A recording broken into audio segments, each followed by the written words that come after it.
ओम शांति। आज बाबा की 14 अप्रैल 2021 की वाणी है। आज की वाणी बाबा की विशेष धारणा वाली है और बहुत बहुत बहुत सूक्ष्म भी है, जिसमें बाबा ने हम बच्चों को शांत चित्त, धैर्य मूर्त, मन पवित्र और उसके साथ साथ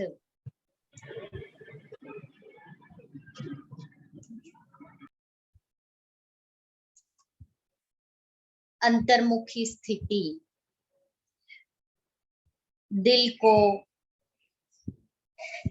दिल रूपी मंदिर को ईश्वरीय गुणों रूपी मूर्तियों से सजाना। वरना टोटल कहे बाबा की आज की जो मुरली है वो धारणा की सब्जेक्ट के ऊपर है। बहुत शांति से और एकाग्रता से बाबा के महावाक्य सुनेंगे। एक एक महावाक्य अंदर चला जाए और साथ साथ अनुभूति भी करते रहे, ऐसी आज की मुरली है। बाबा आज हम बच्चों से पूछते हैं, सर्वोत्तम सच्ची सेवा कौन सी है? यथार्थ सर्विस का सूक्ष्म और महीन राज क्या है? सर्वोत्तम सच्ची सर्विस कौन सी है? यथार्थ सर्विस का सूक्ष्म और महीन राज क्या है? उत्तर है, जब किसी से कोई भूल होती है तो उसे सावधान करने के साथ सूक्ष्म रीति से अपनी योग शक्ति उन तक पहुंचाकर उनके अशुद्ध संकल्पों को भस्म करना, यही सर्वोत्तम सच्ची सर्विस है। साथ साथ अपने ऊपर भी अटेंशन देना, मनसा में भी कोई अशुद्ध संकल्प उत्पन्न न हो, इसमें खुद भी सावधान रहना और दूसरों प्रति ऐसी दिव्य सर्विस करना, यही सर्विस का सूक्ष्म और महीन राज है। पहली बात बताई बाबा ने कि किसी से कोई भूल होती है तो सावधान करने के साथ सूक्ष्म रीति से अपनी योग शक्ति द्वारा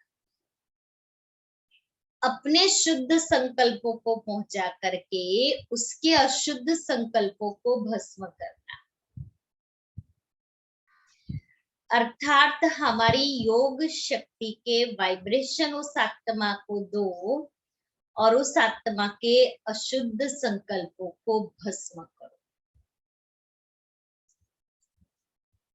फिर दूसरी बात बाबा ने बताई, अपने ऊपर भी अटेंशन रखना है कि मनसा में भी कोई अशुद्ध संकल्प उत्पन्न न हो।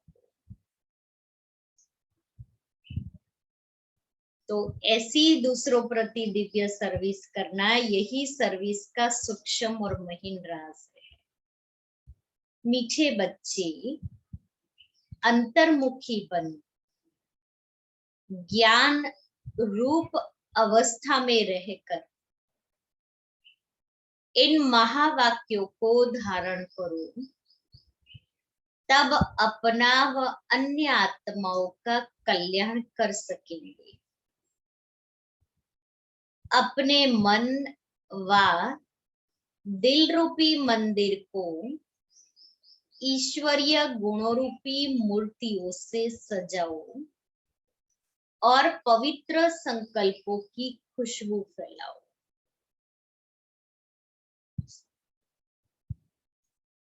ओम शांति। हर एक पुरुषार्थी बच्चे को पहले अंतर्मुख अवस्था अवश्य धारण करनी है। हमारा मन रूपी मुख अंदर की तरफ, ये है अंतर्मुखी बनना।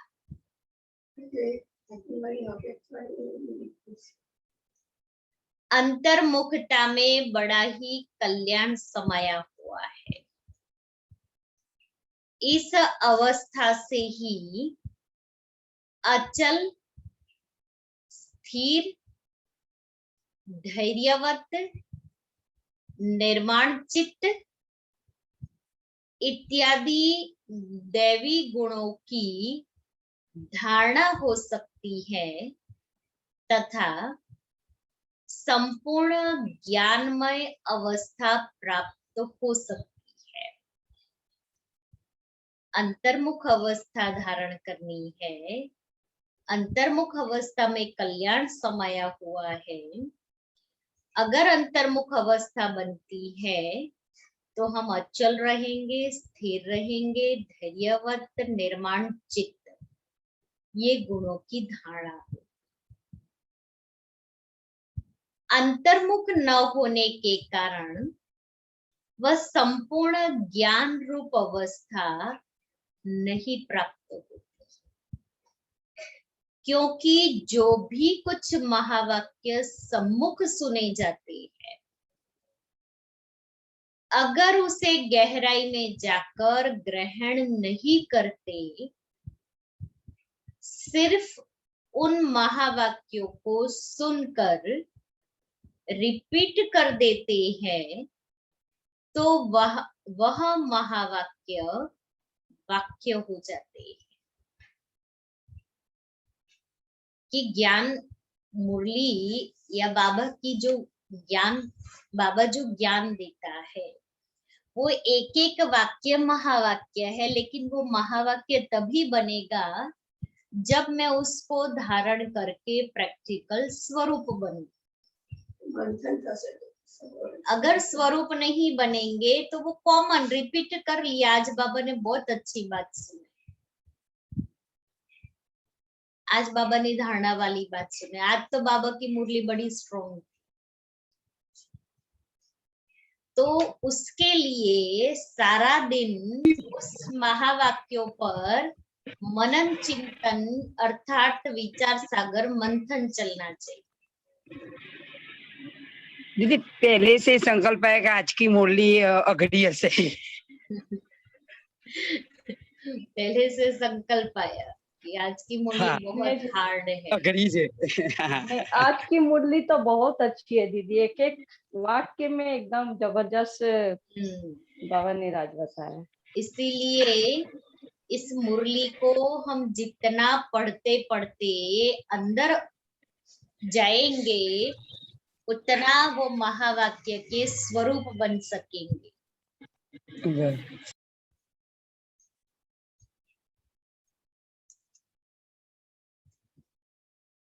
जो ज्ञान रूप अवस्था में रहकर महावाक्य नहीं सुने जाते, उन महावाक्यों पर माया का परछाया पड़ जाता है।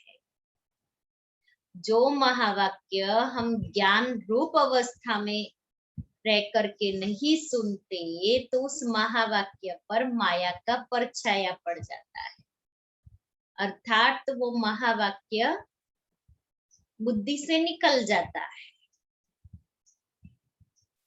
ज्ञान रूप अवस्था ना आत्मा समझ करके मैं आत्मा इन कानों से बाबा के महावाक्य सुन रही। अब ऐसी माया के अशुद्ध वाइब्रेशन से भरे हुए महावाक्य सुनकर सिर्फ रिपीट करने से खुद सहित औरों का कल्याण होने के बदले अकल्याण हो जाता है। इसलिए हे बच्चों, एकदम अंतर्मुखी हो जाओ, अंतर्मुखी बन जाओ। कि देहाभिमान में रह करके महावाक्य सुनेंगे तो माया का परछाया पड़ेगा और माया के अशुद्ध वाइब्रेशन उसमें भर जाएंगे, तो अपना भी अकल्याण और औरों का भी अकल्याण हो जाएगा।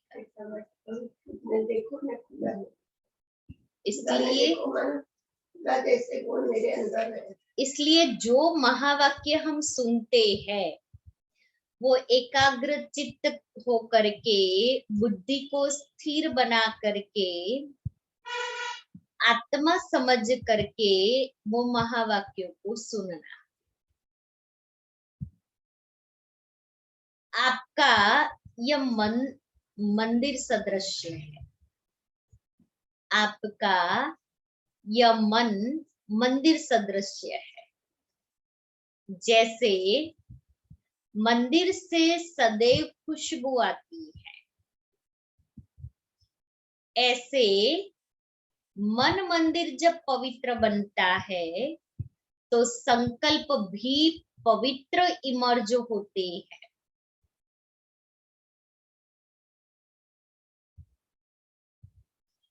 जैसे मंदिर में सिर्फ पवित्र देवी देवताओं के ही चित्र रखे जाते हैं, न कि दैत्यों के, ऐसे तुम बच्चे अपने मन व दिल रूपी मंदिर को ईश्वरीय गुणों की मूर्ति से सजा दो। वे गुण है निर्मोह, निर्लोभ, धैर्यवत, निरहंकार इत्यादि, क्योंकि यह सब तुम्हारे ही दिव्य लक्षण है। ये मन मंदिर सदृश है, मंदिर से सदैव खुशबू आती है, तो मंदिर जब पवित्र बनता है, इस मन को जब हम पवित्र बनाते हैं, इस मन के अंदर जब पवित्र शुद्ध संकल्प चलते हैं तो संकल्प भी पवित्र, तो ये मन मंदिर पवित्र हो जाता है। और मन मंदिर पवित्र हो गया तो उसमें ये गुण रूपी मूर्तियां, धैर्यवत, निरहंकारी, निर्लोभ, निर्मोह, आत्मा के अंदर ये गुण आ जाते हैं। तो आत्मा ये गुणों की मूर्ति बन जाती है। आप बच्चों को अपने मन मंदिर को उजियारा अर्थात संपूर्ण शुद्ध बनाना है। आज बाबा के महावाक्य कॉमन नहीं लग रहे हैं। वैसे तो बाबा की हर मुरली के हर महावाक्य गोल्डन वर्जन्स ही है, लेकिन आज विशेष उसमें भी बाबा ने हम बच्चों को सब बातों की अंडरलाइन कराई है। जब मन मंदिर उजियारा बने तभी अपने उजियारे प्यारे वैकुंठ देश में चल सके। जब तक मन पवित्र नहीं बनेगा, पवित्र देश में नहीं जा सकते। बाबा ने आगे कहा ना कि मन मंदिर जब पवित्र बनता है तो संकल्प भी पवित्र इमर्ज होते हैं। अब हमारा प्यारा वैकुंठ देश वो तो है ही पवित्र, तो हमारा मन जब पवित्र बनेगा तब हम वहां जा सकते हैं। तो अब अपने मन को उज्जवल बनाने का प्रयत्न करना है। तथा मन सहित विकारी कर्मेंद्रियों को वश करना है, परंतु न सिर्फ अपना मगर अन्य प्रति भी यही दिव्य सर्विस करनी है। वास्तव में सर्विस का अर्थ अति सूक्ष्म और महीन है कि ज्ञान सुना दिया, ये सर्विस नहीं है।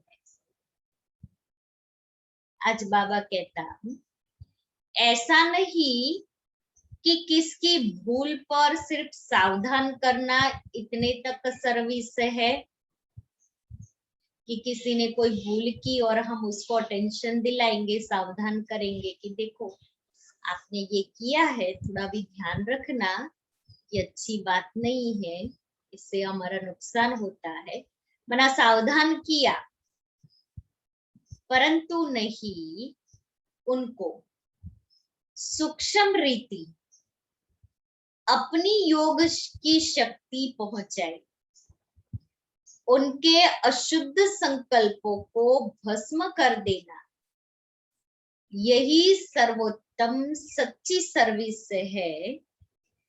और साथ साथ अपने ऊपर भी अटेंशन रखना, सिर्फ उसको सावधान करना, उसके अशुद्ध संकल्पों को भस्म करना इतने तक नहीं,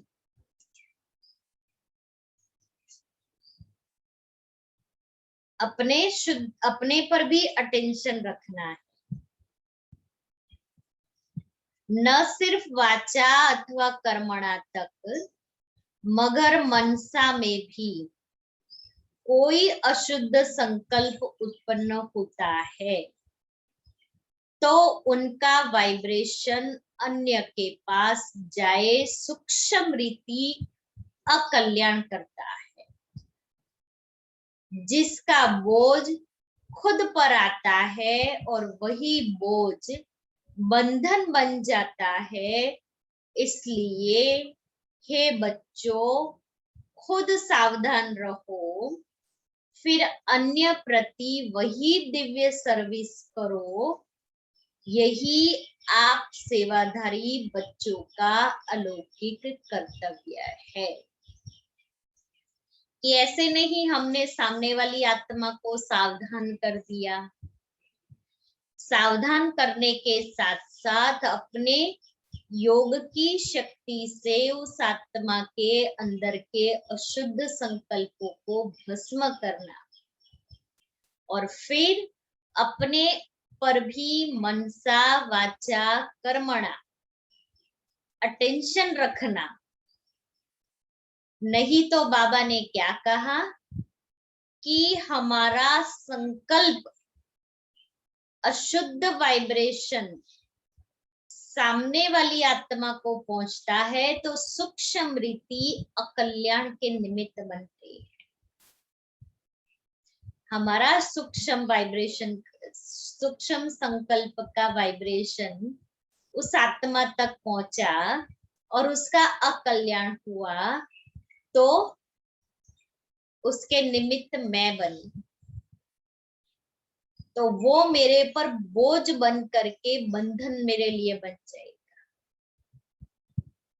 कितनी सूक्ष्म बात बाबा ने सुनाई कि सामने वाली आत्मा है। मान लो हम घर में 2 या 4 रहते हैं,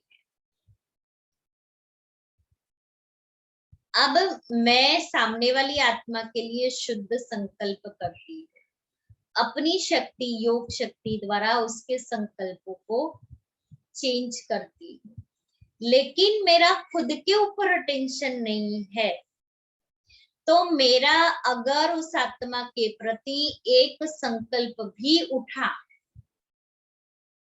नेगेटिव या व्यर्थ, तो वो संकल्प के वाइब्रेशन उस आत्मा तक पहुंचेंगे, सूक्ष्म में उसका अकल्याण होगा और उसका बोझ मेरे पर चलेगा। तो वो संकल्प क्या करता है एक संकल्प में कितनी शक्ति है, तो हमें अपने संकल्पों पर कितना अटेंशन देना चाहिए, एक एक संकल्प के ऊपर।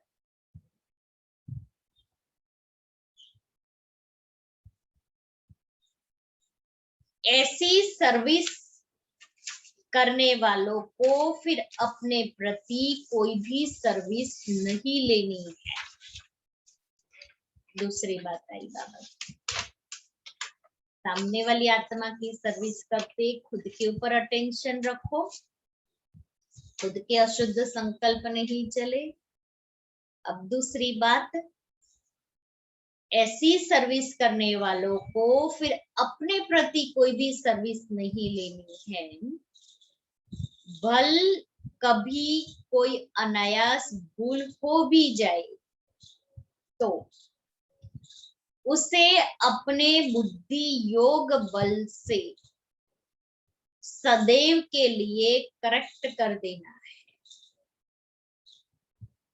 दूसरों को योग बल से अशुद्ध संकल्पों को भस्म करते हो तो बाबा कहता है स्वयं भी बुद्धि योग बल से अपने आप अपने को करेक्ट कर दो, दूसरों से सर्विस नहीं लो। ऐसा तीव्र पुरुषार्थी थोड़ा भी इशारा मिलने से शीघ्र महसूस करके परिवर्तन कर लेता है और आगे के लिए अच्छी रीति अटेंशन रख चलता है। यही विशाल बुद्धि बच्चों का कर्तव्य है। हे मेरे प्राणों, एकदम शुरू की बाबा की ये मूवी, बाबा उस समय ये शब्द बोलता था, हे मेरे प्राणों, परमात्मा द्वारा रचे हुए इस अविनाशी राजस्व ज्ञान यज्ञ प्रति तन मन धन को संपूर्ण रीति से स्वाहा करने का राज बहुत महीन है। जिस घड़ी आप कहते हो कि मैं तन मन धन सहित यज्ञ में स्वाहा अर्थात अर्पण हो मर चुका, उस घड़ी से लेकर अपना कुछ भी नहीं रहता।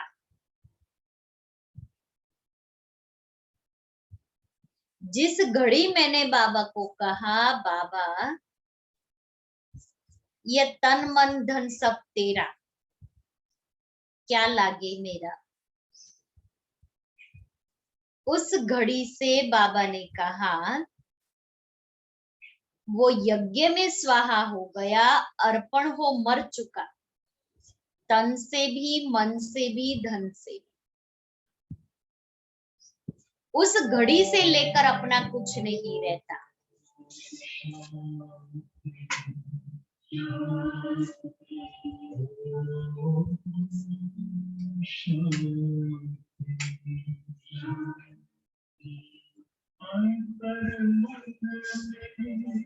ज्योति जगा लो,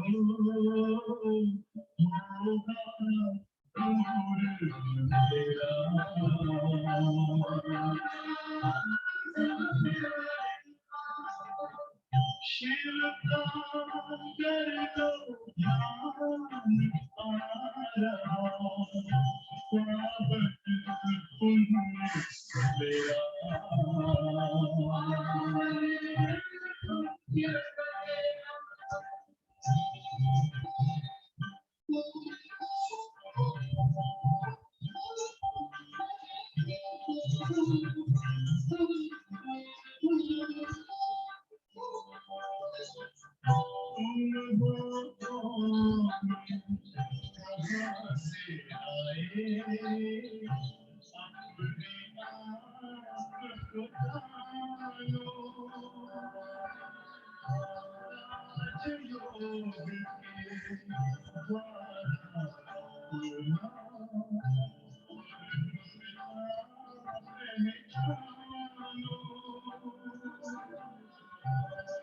आज बद्री पर चल कर तुम मानो अपना सिरा।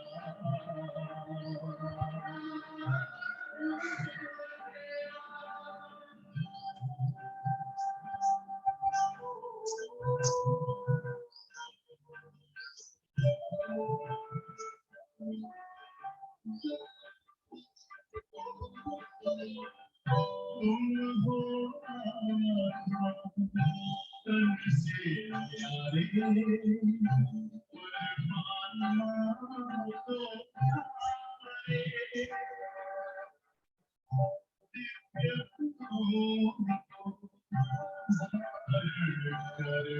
दिव्य योगी बनो दुलारे। ज्योति बिंदु ही सोने आए, माया मोह तेरा।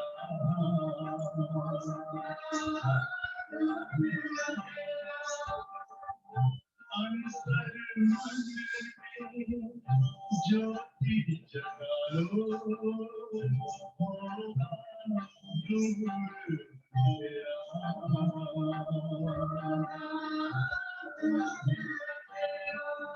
ओम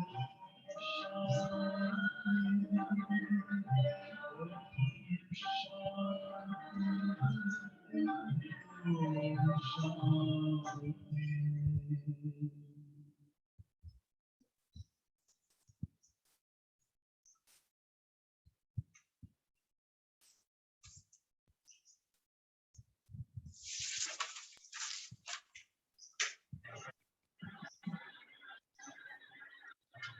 तो इसके ऊपर राजा जनक की भी कहानी है कि राजा जनक को जब कहा कि तुमने बोल दिया कि ये सब तुम्हारा है, तो अभी मैं जब तक नहीं कहूं तब तक तुमको एक संकल्प भी उत्पन्न नहीं करना है। मैं कहूं वही करना है, तुम्हारा मन भी मैं कहूं उसी अनुसार चलना चाहिए। तो बाबा कहता है जब हमने कहा कि ये तन मन धन सब तेरा, तो उस घड़ी से हम संपूर्ण रीति मर चुके, अपना कुछ नहीं रहता। उसमें भी पहले तन मन को संपूर्ण रीति से सर्विस में लगाना है। पहले तन और मन को संपूर्ण रीति से लगाना।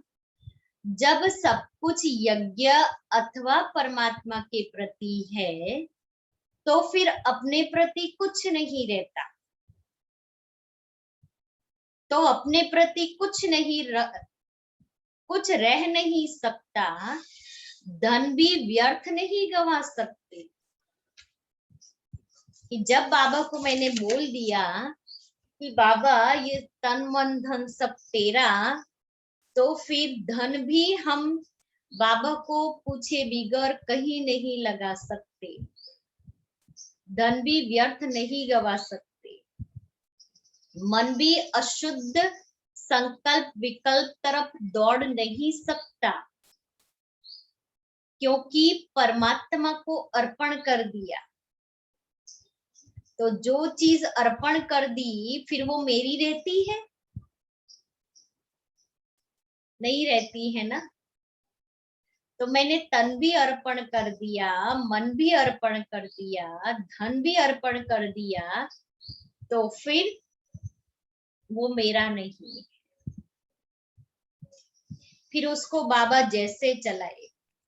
दीदी वेरियस पहला मुरली में हतुं ने के तन मन धन संबंध, हाँ ए पक्का नीचे गयो तो ये ऑटोमेटिक अनुरूप अनुभव थाय छे आपने नहीं। हाँ जे दिवस पाक्को संकल्प कर्यो के तन मन धन सब 2-3 दिवस पहला तो संबंध भी बाबा ए कह्युं हतुं। हाँ अब परमात्मा तो है ही शुद्ध शांत स्वरूप। इस कारण अशुद्ध संकल्प स्वतः शांत हो जाते हैं। अगर मन माया के हाथ में दे देते हो, अगर मन माया के हाथ में दे देते हो, तो माया वैरायटी रूप होने के कारण अनेक प्रकारों के विकल्प उत्पन्न कर मन रूपी घोड़े पर आए सवारी करती है। परमात्मा शुद्ध शांत स्वरूप, इस कारण अशुद्ध संकल्प स्वतः शांत हो जाते। अगर